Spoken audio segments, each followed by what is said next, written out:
नमस्कार, स्वागत है आपका। आप देख रहे हैं 33 जिले 33 खबर। मैं हूं आपके साथ संजय यादव। खबरों की शुरुआत करते हैं। बड़ी खबर इस वक्त आ रही है। नगर निगम ग्रेटर को मिला है कार्यवाहक मेयर। यह बड़ी खबर है।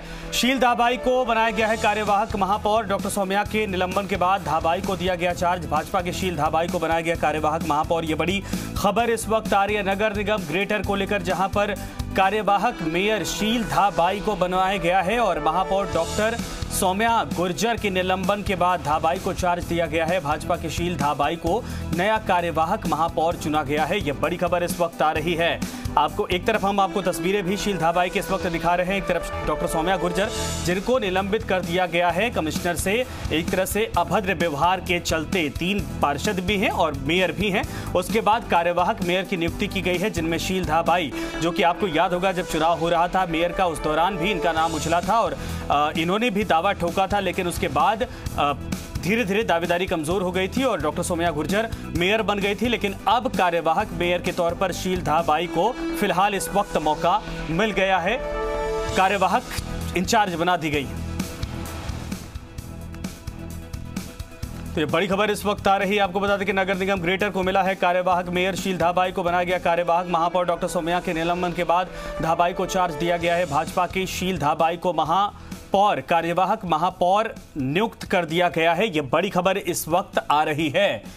तो लगातार बवाल के बाद जो संभावना जताई जा रही थी पूरे मामले पर, कांग्रेस कह रही कि जांच पड़ताल की जाएगी, इसीलिए डॉक्टर सौम्या गुर्जर को हटाया गया है। लेकिन तब तक कार्यवाहक एक तरह से मेयर की भूमिका जो होती है वो शील धाबाई के हाथों में है। यह बड़ी खबर इस वक्त आ रही है। तो नया मेयर फिलहाल मिल गया है, लेकिन कार्यवाहक मेयर के तौर पर शील धाबाई को चार्ज दिया गया है और डॉक्टर सौम्या गुर्जर के निलंबन के बाद धाबाई को यह चार्ज दिया गया। भाजपा की शील धाबाई बनी है कार्यवाहक महापौर। इस वक्त बड़ी खबर सामने आ रही है। ग्रेटर नगर निगम जयपुर से इस वक्त बड़ी खबर सामने आ रही है।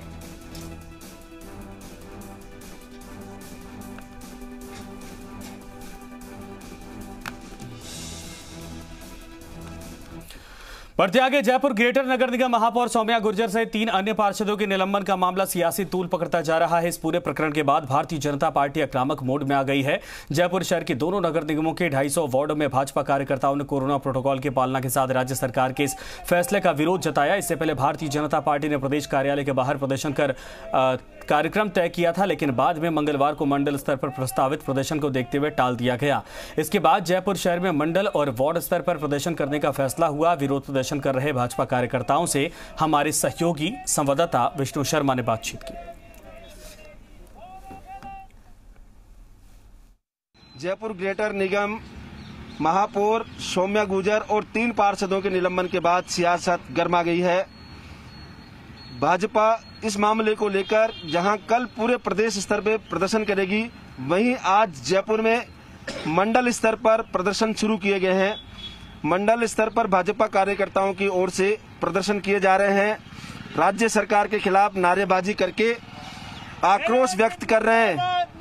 कार्यकर्ताओं का कहना है कि राज्य सरकार की ये कार्रवाई गैर कानूनी असंवैधानिक है और इस वक्त हमारे कुछ कार्यकर्ता उनसे बात करते हैं। नहीं चलेगी, नहीं चलेगी। क्यों विरोध कर रहे हैं आप? क्या मामला है? हमारे जो ग्रेटर की मेयर है सौम्या गुर्जर और 3 पार्षदों को बेवजह निलंबित कर दिया गया है, क्योंकि उन्होंने इतना ही कहा था कि कचरा क्यों नहीं उठता, ये बातें करने के लिए सीओ से मिलने गए थे और उन्होंने झूठ मूठ का आरोप लगा दिया कि आप मारपीट कर रहे हो। अगर मारपीट कर रहे हो तो आप रिकॉर्ड दिखाइए।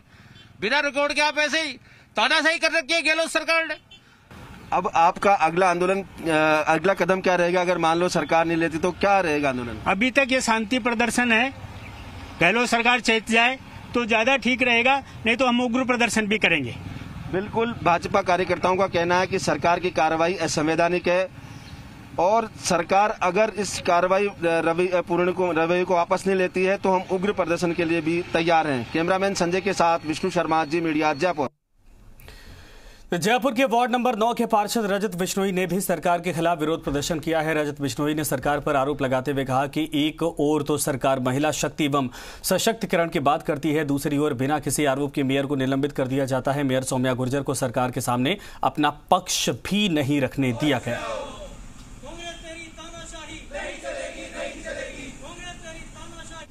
नागेश्वर महादेव चौराहे पे इकट्ठे हुए हैं और ग्रेटर नगर निगम मेयर और 3 पार्षद के निलंबन पर सांसद दिया कुमारी का बड़ा बयान सामने आया है। सांसद ने राज्य सरकार को महिला विरोधी सरकार बताते हुए कहा कि कांग्रेस सरकार में महिलाएं सबसे ज्यादा असुरक्षित हैं। कांग्रेस सरकार द्वारा चुने गए जन प्रतिनिधियों पर गैर जरूरी तरीके से निलंबन के आदेश जारी कर राजनीतिक दबाव बना रही है। 12 जगहों पे ऑक्सीजन जनरेटर प्लांट की सैंक्शन आई है। मैं प्रधानमंत्री जी का बहुत बहुत आभार व्यक्त करना चाहूंगी कि उन्होंने पीएम केयर्स फंड से इन 12 ऑक्सीजन जनरेटर प्लांट्स की सैंक्शन दी और इसमें बहुत फायदा होगा। बहुत अभी सभी लोगों को बहुत ज्यादा ऑक्सीजन की आवश्यकता है, हर डिस्ट्रिक्ट में ये प्रॉब्लम है, तो मैं उनका बहुत बहुत आभार व्यक्त करना चाहूंगी। प्रधानमंत्री मोदी ने आज देश को 2 बड़ी सौगातें दी हैं। एक तो 18 से 44 साल से अधिक उम्र के वालों को वैक्सीनेशन अब केंद्र सरकार फ्री में करवाएगी। इससे पहले 25% वैक्सीन का काम राज्य सरकारों के पास था, उसको भी केंद्र ने अपने हाथों में ले लिया है। वहीं दूसरा, कोई भी व्यक्ति भूखा नहीं रहे, इसके लिए आने वाले नवंबर तक गरीब कल्याण अन्न योजना के तहत देश के 80 करोड़ लोगों को मुफ्त अनाज दिया जाएगा। इसे लेकर सीकर सांसद स्वामी सुमेधानंद सरस्वती ने कहा कि पीएम मोदी के हर फैसले जन कल्याण कार्य से जुड़े होते हैं। प्रथम घोषणा ये है कि 18 वर्ष से अधिक के आयु के जो लोग हैं उनको मुफ्त में वैक्सीनेशन होगा। और दूसरा, जो माननीय प्रधानमंत्री जी का स्वप्न है, भारत में कोई भी व्यक्ति भूखा न सोए, प्रधानमंत्री गरीब कल्याण अन्न योजना के अंतर्गत दीपावली तक प्रत्येक उस व्यक्ति को जो इसका हकदार है मुफ्त में अनाज मिलेगा। मैं माननीय प्रधानमंत्री जी का दोनों घोषणाओं के लिए बहुत बहुत आभार व्यक्त करता हूँ।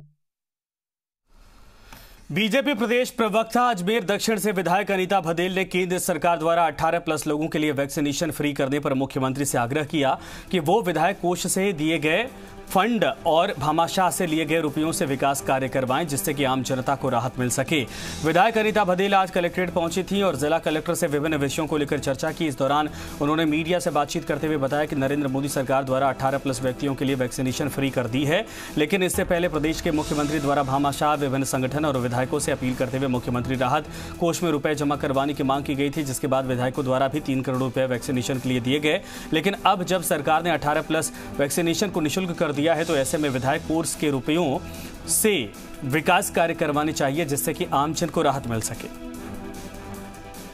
मेरा राज्य सरकार से निवेदन है कि आपके आग्रह पर जो 3 करोड़ रुपए हमने वैक्सीनेशन के लिए दिए थे, क्योंकि अब केंद्र सरकार फ्री भेज रही है, आपको फ्री दे रही है, इसलिए आपको भी ये जो विधायकों का फंड है, विधायक निधि है, वो जनता के विकास के कार्यों के लिए वापस उनको लौटा देना चाहिए।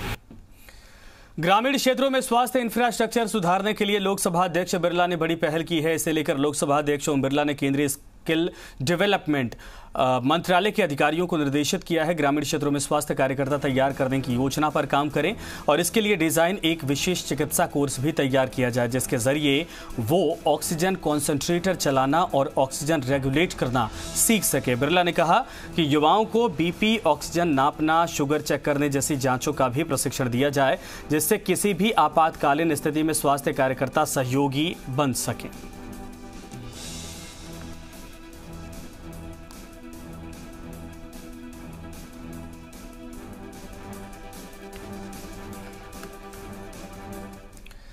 सूबे में मंगलवार यानी कि 8 जून से अनलॉक के दूसरे फेज की शुरुआत होगी। इसे लेकर राज्य सरकार ने नई गाइडलाइन जारी कर दी है। इसे त्रिस्तरीय जन अनुशासन मॉडिफाइड लॉकडाउन 2.0 नाम दिया जा रहा है।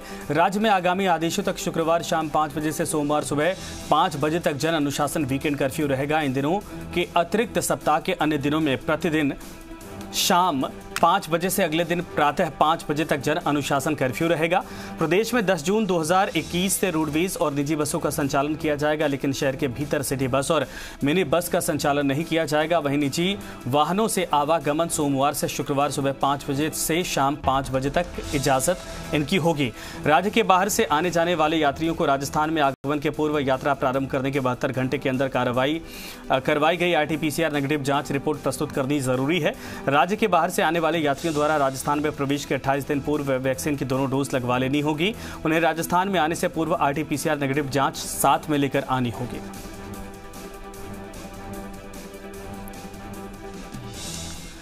कोविड के दौरान आम जन को सरकारी गाइडलाइन की पालना करवाने के लिए पुलिस और यातायात कर्मी सड़कों पर हैं। संगीत के जरिए इन कोरोना वॉरियर का हौसला बढ़ाया जा रहा, जिसकी पहल बड़ौदा कान निवासी लोक कलाकार मोहन यदुवंशी पिछले एक सप्ताह से कर रहे हैं।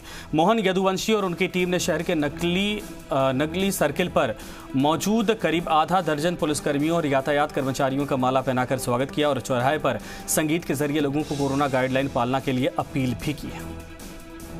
अभी कुछ लोगों ने गीतों के माध्यम से हम लोगों का वह आम जन का स्वागत किया है, जो गाइडलाइन की पालना कर रहे हैं उनका स्वागत भी किया है। तो हम भी यही चाहते हैं कि सभी लोगों से अपील, आम जन से यही हमारी अपील है कि गाइडलाइन की पालना करें, तभी हम इस कोरोना से जीत पाएंगे। एक छोटा सा मुहिम चलाया हूँ, जैसा कि हर चौराहे पे जाकर के एक छोटा सा हमने बीड़ा लिया है कि जनता अलवर की जो है थोड़ा लापरवाही दिख रही है, हमें गाइडलाइन की पालन नहीं कर रही है। उस पे हमने लोकगीत बना करके और प्रमुख चौराहे पे जाके जगह जगह जा करके हर रोज़ मैं 2 गीत नए लिखता हूँ और 2 चौराहों की मैंने एक टारगेट रखा है। जगह जगह जा करके जितने भी हमारे सहकर्मी हैं, पुलिसकर्मी हैं, उनको हम हौसला बढ़ाते हैं, उनका स्वागत करते हैं। लॉकडाउन के दौरान गाइडलाइन की पालना नहीं करने वाले लोगों पर चित्तौड़गढ़ पुलिस ने कार्रवाई की और करीब 80,000 लोगों के चालान काटकर 1 करोड़ रुपए की वसूली की है। पुलिस विभाग के आंकड़े बताते हैं कि पुलिस की सख्ती सबसे अधिक अप्रैल महीने में नजर आई, जब 30 लोगों के खिलाफ कार्रवाई की गई और 25 वाहन जब्त करते हुए 47 लोगों के खिलाफ पुलिस में प्राथमिकी दर्ज की गई। वहीं 37 जनों को गिरफ्तार किया गया। इस दौरान 28,871 लोगों के खिलाफ चालान की कार्रवाई करते हुए 36,95,000 रुपए की जुर्माना राशि वसूली गई है।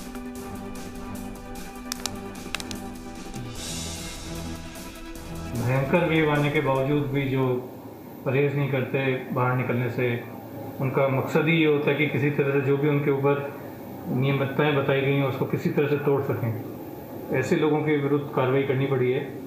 अभी 30 कार्रवाई में 1/4 से लेकर अब तक इस 1.5 माह में 30 कार्रवाई कर चुके हैं। 25 वाहन जब्त हुए हैं, 47 FIR दर्ज हुई है, 37 लोग गिरफ्तार हुए हैं और 28,000 से अधिक चालान बन चुके हैं। 36 लाख से अधिक का जुर्माना हो चुका है। राजस्थान सरकार ने अपनी महत्वाकांक्षी चिरंजीवी योजना में कोरोना महामारी का फ्री इलाज की सुविधा का ऐलान किया है। इसके बावजूद कोरोना से मौत के बाद कुछ निजी अस्पताल मनमर्जी मरीजों के परिजनों से पैसा वसूल रहे और यहां तक कि लाखों के बिल बना दिए और जब तक परिजनों ने पैसा जमा ही नहीं करवाया उन्हें डेड बॉडी नहीं दी गई। मामला जयपुर के JNU अस्पताल का है, जहां कोरोना संक्रमित अलवर निवासी संजय ग्रोवर को भर्ती करवाया गया था। परिजनों के अनुसार उन्होंने अस्पताल में बात करके उन्हें चिरंजीवी योजना में इलाज करवाने की बात कही और अस्पताल की ओर से भी कहा गया कि यहां पर चिरंजीवी योजना के तहत मरीज का फ्री इलाज करवाया जाएगा, लेकिन उनसे इस दौरान 50,000 रुपये जमा करवा लिए गए। इलाज के दौरान संजय की मौत हो गई तो अस्पताल प्रबंधन ने मृतक परिवार को करीब 2.25 लाख का बिल थमा दिया। इतना ही नहीं, पैसे जमा नहीं होने पर 24 घंटे परिजनों को शव नहीं दिया गया। मृतक संजय के परिजनों ने बड़ी मुश्किलों से कर्जा उठाकर पैसों का इंतजाम किया और तब जाकर शव अस्पताल ने उनको सौंपा। इस मामले में आज पंजाबी समाज के लोगों ने मुख्यमंत्री के नाम जिला कलेक्टर को ज्ञापन सौंपा और पूरे मामले में जांच की मांग की है। हमारी प्रशासन से, सरकार से ये मांग है कि परिवार न्यायिक गरीब है, छोटे छोटे बच्चे हैं, उनको आर्थिक स्थिति को देखते हुए परिवार के एक सदस्य को सरकारी नौकरी दी जाए एवं जो परिवार कर्ज से दबा हुआ है उसके लिए आर्थिक सहायता प्रदान की जाए। सर, मेरे पिताजी थे एडमिट उसके अंदर, तो बहुत परेशानी हुई हमें, पर 2 तारीख को मेरे पिताजी एक्सपायर हो गए थे शाम को। तो हम पहुंचे जब थोड़ी देर बाद, तो हमने हमारे पापा को निकालने के लिए बोला कि आप हमें दे दीजिए बॉडी। तो उन्होंने बोला कि आपको पहले पैसे जमा कराने पड़ेंगे, बल्कि हमने चिरंजीवी में करा रखा था। उन्होंने हमको सुबह बुलाया, सुबह पहुँचे तो सुबह उन्होंने बोल दिया कि अब अगर आपको बॉडी नहीं चाहिए तो हम पुलिस बुलाते हैं। उन्होंने हमको पुलिस की धमकी दी, हमको खूब परेशान किया। हम पूरे टाइम 12-12, 24-24 घंटे वहाँ उनके पास खड़े रहे, हाथ जोड़े, पैर जोड़े, पर वो नहीं माने। कोरोना वैक्सीन को लेकर ग्रामीण इलाकों में अफवाह का आलम यह है कि ग्रामीण इलाकों में लोग अब भी टीका लेने से डर रहे हैं। देसरी उपखंड की पहाड़ियों में रहने वाले आदिवासियों सहित अन्य परिवार कोरोना वैक्सीन लेने से डरा है। इसके पीछे सिर्फ एक वजह है और वो है वैक्सीन को लेकर फैलाई गई झूठी अफवाह। भील बस्ती में चिकित्सा टीम जब कोरोना वैक्सीन लगाने पहुंची तो लोग अपने घरों को छोड़कर जंगलों में भाग गए। चिकित्सा कर्मचारियों ने समझाइश की लेकिन कोई असर नहीं हुआ। आखिर 7 घंटे रुकने के बाद चिकित्सा टीम बिना वैक्सीन लगाए वापस लौट गई और टीम को देखते ही कुछ लोगों ने तो चिल्लाना भी शुरू कर दिया। मोबाइल देखते हैं। अच्छा, सोशल मीडिया के जरिए से अफवाह फैली है। हाँ बस वही इसलिए बोलते कि किसी को रिएक्शन करता देखे कभी कभी ना वो जिले में ऐसा हुआ वो जिले में ऐसा हुआ वो देखते समय उसको भी हो गया कि इसके कारण लगाते बस। अच्छा, तो प्रशासन की ओर से लोगों को जागरूक नहीं किया जा रहा टीका लगाने को लेकर? नहीं, प्रशासन से आ रहे चेक कर रहे सब कुछ कर रहे लेकिन वो करवाने नहीं चाहते सर। वो फिर टीका क्यों नहीं लगा? उसका मुख्य कारण क्या टीका नहीं लगाने का? वही भय हो गया सर, इसलिए बाकी कुछ नहीं सर। टीके के लिए बोल रहे तो लोग मना कर रहे हैं कि लोग ज़्यादा वो टीके लग रहे हैं तो डेथ हो रही है, इसके कारण के टीके नहीं लगवाते हम। तो ये भ्रांति किसने फैलाई आपको कि टीका नहीं लगाएंगे? पता नहीं सर, किसी लोग ने फैलाई है तो वो बोले हम तो नहीं दिलाएंगे टीके। बीकानेर में कोरोना के बाद ब्लैक फंगस का कोहराम देखने को मिल रहा है। ब्लैक फंगस से 2 और मरीजों की मौत हो गई। अब तक यहां 11 मरीजों के ब्लैक फंगस से मौत हो चुकी है। अभी तक 70 से अधिक मरीज सामने आ चुके हैं। वहीं हॉस्पिटल में वार्ड फुल हो गए। संभाग के सबसे बड़े सरकारी पीबीएम हॉस्पिटल के सामने चुनौतियां बढ़ गई हैं। संवाददाता रौनक व्यास को जो उन्होंने ग्राउंड जीरो से रिपोर्ट तैयार की है वो आपको दिखाते हैं। कोरोना का कोहराम थमा नहीं कि अब ब्लैक फंगस की दस्तक ने लोगों की नींदें उड़ा दी है। अगर बात की जाए बीकानेर की तो लगातार मौतों का आंकड़ा बढ़ रहा है, मरीजों का आंकड़ा बढ़ रहा है और ये कहीं ना कहीं चिंता बढ़ाने वाला है। बीकानेर संभाग के सबसे बड़े पीबीएम हॉस्पिटल में मौजूद हूँ। आप देखिए किस तरह से मेडिकल डॉक्टर्स की टीम लगातार ब्लैक फंगस के जो मरीज पहुँचे उनके इलाज में जुटी है। बीकानेर संभाग के गंगानगर, चूरू, हनुमानगढ़, बीकानेर तमाम जगह से मरीज जो है वो इस हॉस्पिटल में पहुँचते हैं और ब्लैक फंगस के वार्ड में हम लोग मौजूद है जहाँ पर आप देखिए इलाज यहाँ पर किया जा रहा है। जिस तरह की स्थिति है, मामले बढ़ रहे हैं, क्या कहेंगे? सर, मामले अभी जैसे ब्लैक फंगस को लेकर के जैसे महामारी घोषित हो ही गई है और डेली अपने यहाँ इस वार्ड में जैसे जेड वार्ड की अपन बात करें और भी अपने म्यूकर के वार्ड बनाए हैं, पर इसमें जैसे मैं भी बता रहा हूँ तो डेली 2-3 मरीज एडमिट हो रहे हैं। इलाज हो रहा है लेकिन मौतों का आंकड़ा बढ़ रहा है। चिंता की बात यह है कि लोगों में थोड़ा पैनिक है। किस तरह से आप कहेंगे ताकि लोग परेशान ना हो? पैनिक तो ये लोगों की ये है कि भाई एक तो सबसे अधिक जरूरी है वो मानसिक शांति जरूरी है। इधर उधर की ज़्यादा की खबरें जो आती है या जो इलॉजिकल खबरें हैं उन पे ज़्यादा विश्वास नहीं करें। डॉक्टर से पूछें या कोई स्टैंडर्ड जो प्रोटोकॉल है उसको फॉलो करें। देखिए व्यवस्थाओं को माकूल किया जा रहा है। हालांकि देखिए वार्ड्स लगातार फुल होते जा रहे हैं। देखिए ये जो टीम है लगातार ब्लैक फंगस को लेकर काम कर रही है। एक एक चीज़ पे नज़र बनाए हुए मरीजों को दिक्कत ना हो, परेशानी ना हो। 24 घंटे की सर्विसेज यहाँ पर दी जा रही है। लेकिन चूँकि जिस तरह का कहर इस बार ब्लैक फंगस का देखने को मिला है, जिस तरह के मरीज सामने आए हैं, लगातार जो आंकड़ा बढ़ रहा है वो कहीं ना कहीं चिंता बढ़ाने वाला है। हालांकि हॉस्पिटल प्रशासन का अपना दावे है कि वो लगातार मरीजों को लेकर काम कर रहे हैं, लेकिन चुनौतियां साफ तौर पर बनती हुई नजर आ रही है। कैमरा सहयोगी घनश्याम के साथ रौनक व्यास, जी मीडिया, बीकानेर।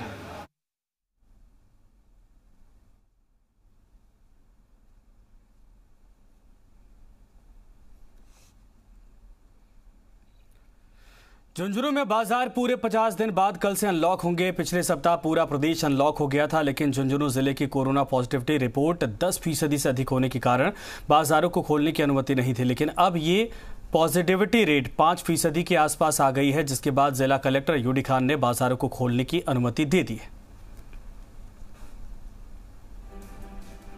इस अनलॉक की प्रक्रिया शुरू होने से पहले हमने ये सोचा कि हमारे सभी अफसरों के साथ में एक विचार विमर्श करें कि कोविड अप्रोप्रिएट बिहेवियर को किस तरीके से अनलॉक के साथ साथ लागू करना है, लोगों के साथ अच्छा व्यवहार करना है, जो शिकायतें आए उनका त्वरित निस्तारण करना है। इन विषयों पे हमने हमारे पूरे सभी अफसरों से इस जिले के जो SHOs हैं, COs हैं और ऑफिस का स्टाफ है और अन्य लोग हैं उनके साथ में हम इस विचार विमर्श कर रहे हैं।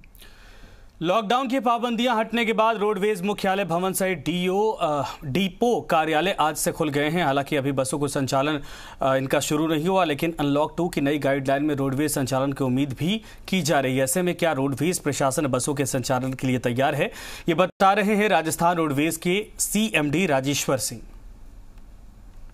कोरोना लॉकडाउन के बाद 1 महीने के बाद रोडवेज मुख्यालय के कार्यालय खोले गए हैं। आज कार्यालय में सभी जो कर्मचारी अधिकारी हैं वो पहुंचे हैं। पूरे भवन को सैनिटाइज करवाया गया है और इसी के साथ कल मुख्यमंत्री अशोक गहलोत ने जोधपुर में नए बस अड्डे का भी शिलान्यास किया है, जिससे कि जो बसें हैं करीब 225 बसों का संचालन किया जाएगा। यात्रियों के आवागमन के लिए सुविधाएं बढ़ाई जाएगी। किस तरीके की सुविधा होगी उसको लेकर भी हम रोडवेज CMD राजेश्वर सिंह जी से बात करेंगे। सबसे पहले तो मुख्यमंत्री ने जोधपुर में नए बस अड्डे का शिलान्यास किया है। कितनी लागत में जो बस अड्डा है वो बनाया जाएगा, कितनी बसों का संचालन होगा वहाँ पर, और जो यात्रियों की सुविधा किस तरीके के संसाधन उपलब्ध हैं। मैं राजस्थान रोडवेज की तरफ से माननीय मुख्यमंत्री महोदय का, माननीय परिवहन मंत्री महोदय का और सभी जो वरिष्ठ अधिकारी हैं उन सभी का धन्यवाद ज्ञापित करता हूं और जो जोधपुर की जनता है उसको बधाई भी देता हूं। सर, कल लॉकडाउन पूरा होने जा रहा है, उसके बाद से जो रोडवेज की बसें बंद थी लॉकडाउन के दौरान, क्या अब जो आगामी दिनों में किस तरीके से बसों का संचालन किया जाएगा, क्या तैयारियां की जा रही है उसको? देखिए, ऐसा है कि हम लोग अपने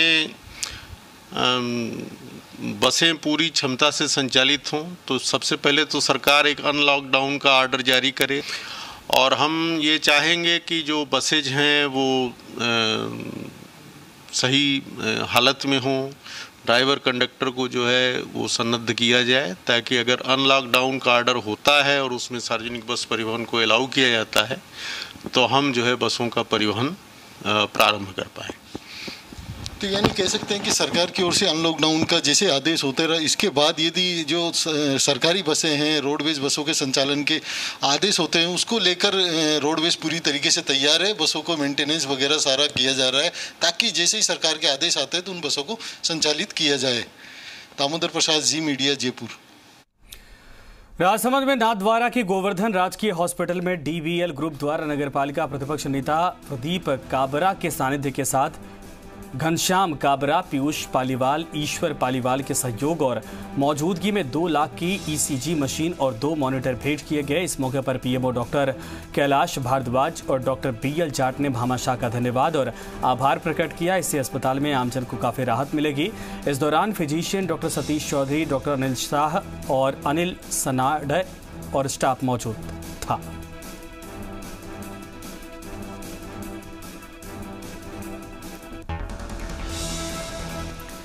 पद्मश्री से सम्मानित सिरोही के पूर्व नरेश रघुवीर सिंह देवड़ा ने पृथ्वीराज चौहान की जयंती के मौके पर सभी देशवासियों को शुभकामनाएं दी। उन्होंने बताया कि पृथ्वीराज चौहान साहस और वीरता की जीती जागती मिसाल रहे हैं। उनको शब्द भेदी बाण चलाना आता था, जो कि एक बहुत बड़ी विशेषता है।